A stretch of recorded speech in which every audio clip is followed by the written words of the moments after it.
interview on the national TV, Engineer Umahi, for short, Dave Umahi.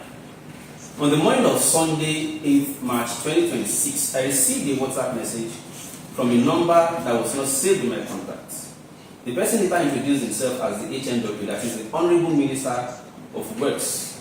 After I asked the sender to identify himself, his message started with a link to a TikTok video, which he asked me to go and watch. The video featured a content creator referencing another lawyer who claimed that the first person to have gone to jail in Nigeria in this year 2026 was someone who shared a private conversation with a third party. The creator warned the viewers against sharing private conversations without consent. Immediately after sending the link, the sender wrote as follows: "You came to my office and secretly videoed our conversation and shared. You have no right to do that with all respect I gave you. I thought that by now you would have repented and publicly apologized to me. You have not done that. I still give you opportunities to do so on my terms. But if you don't, then end of quote." I responded politely, "Good morning and happy Sunday. I don't have this number, but if this is the minister, Engineer Dave Umahi, I've since asked for your number from Engineer Dari in Lagos, but I understand he did that it was sensitive for him to release your number to me. I am open to conversation when you are available, sir." He replied, "This is HMW, that is Honorable Minister of Works, and I will not do any conversation with you other than my request above. To be certain, I conducted verification of the number and confirmed that it indeed belongs to the minister, David Umahi. Given the minister's history of controversial actions and seriousness of the message, I consider it necessary to put this out in the public for reasons of public knowledge and personal safety. I perceive that message as a threat to make me bend, cow, withdraw, and denounce the video in a bid to water down or cover the truth that is being exposed by a discrete video of him confessing to have corruptly used his office to achieve personal vendetta against the CEO of Win Homes, Mrs. Stella Okengi, for being vocal and to have challenged him over the controversial realignment of the coastal road, which partly affected our estate site at a trenchant rejection of the poor valuation of the portion taken for coastal road construction." Now, background of the event. In August of 2025, protesters gathered at the Ministerial of Works in Abuja to protest the controversial realignment of the coastal road project at the Lagos section, which displaced many legally settled communities and developments along the corridor. Highlighted mainly among those affected at the protest was Win Homes Estate, whose CEO has publicly challenged the minister's justification of the realignment as a flippant and capricious move, as against claims that the realignment was due to MTN or other marine cables along the pathway of the original alignment. The protesters demanded due compensation and proper reassessment for the affected owners of land. During the course of the protest, some police and security officers protecting the ministry complex had confronted the demonstrators and tensions escalated. Based on my experience as a journalist who had covered protests that degenerated in the past, where journalist equipment were seized or destroyed irreparably with footages lost to the act, I immediately activated my discrete recording gadgets so as to preserve evidence in the case that the situation deteriorated. Eventually, the protesters were asked to nominate representatives to meet the minister in his office. 3 of us were selected to go in: Commissioner Olumekon for the Civil Society, Brother Hamad for Win Homes, and myself as a journalist to observe the engagement.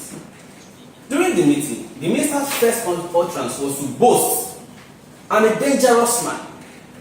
He then went on to expose that he had personally ensured that the affected land belonging to the Win Home CEO would not be restored, and that even the remaining would be acquired for other overriding public infrastructure.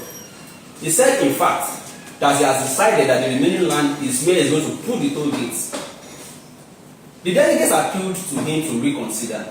After further discussion, the minister suggested that she should bring some of her diaspora investors so that he will take them to meet the president to consider releasing the remaining lands to them.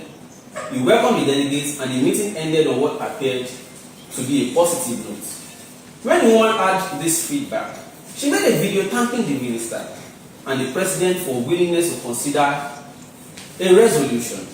But suddenly, a few days after it, the minister invited the media to the Win Homes portion of the coastal road at Umahi. It was a sudden turn from what he had said at the protest meeting. He told the media that the woman had lied about everything in the site. After his speech, he fielded questions from the journalists, and because I was there, I asked him why the sudden change of position after he already promised the protest delegate at his office in Abuja that they would go together to resolve things with the president. He condescendingly said the protesters were hired, and he dismissed the conclusions he reached with the delegates. We promised to facilitate meeting with the president. He went further to threaten that the woman should be arrested and handed over to EFCC and other agencies. I was taken aback.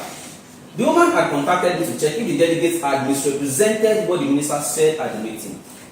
Although there might have been some discrepancies in how other delegates gave their feedback to her, but I was sure that I heard everything the minister said clearly.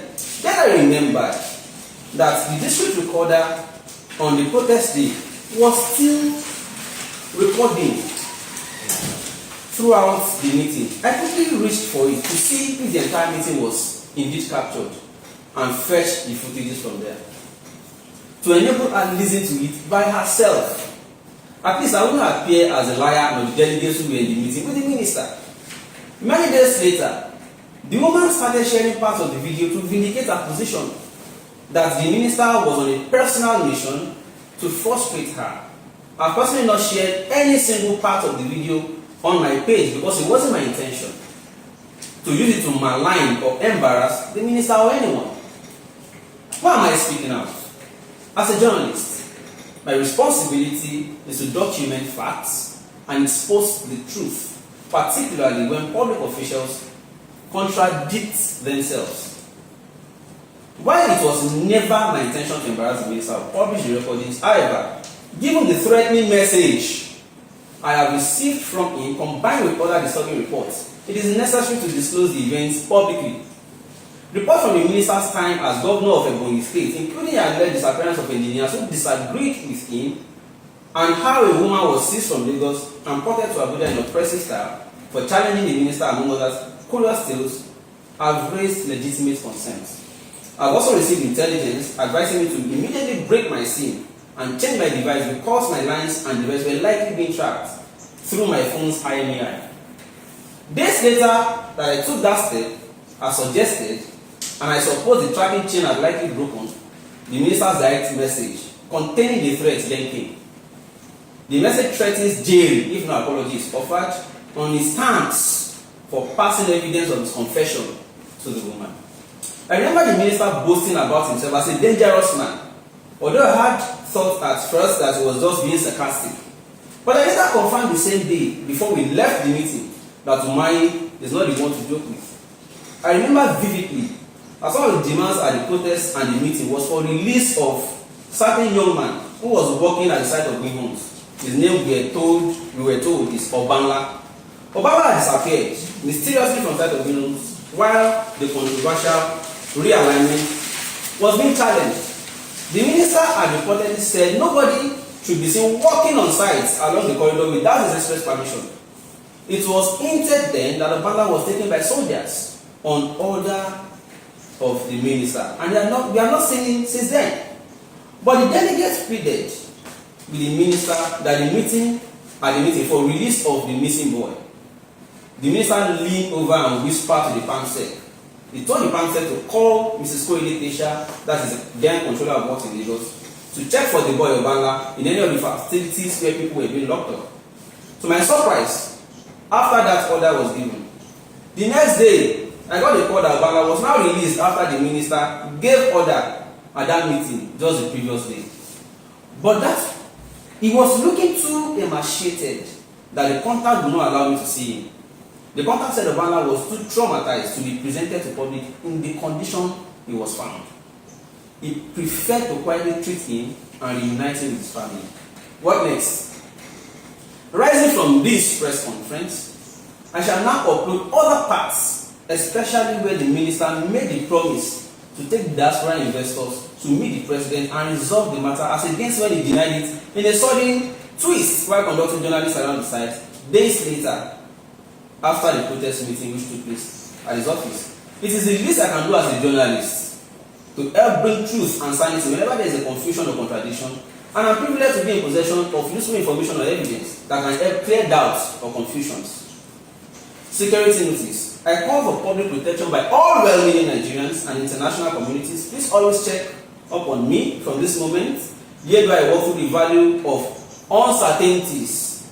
Please monitor my official pages, Objective Media, Instagram, X, TikTok, Facebook, and YouTube.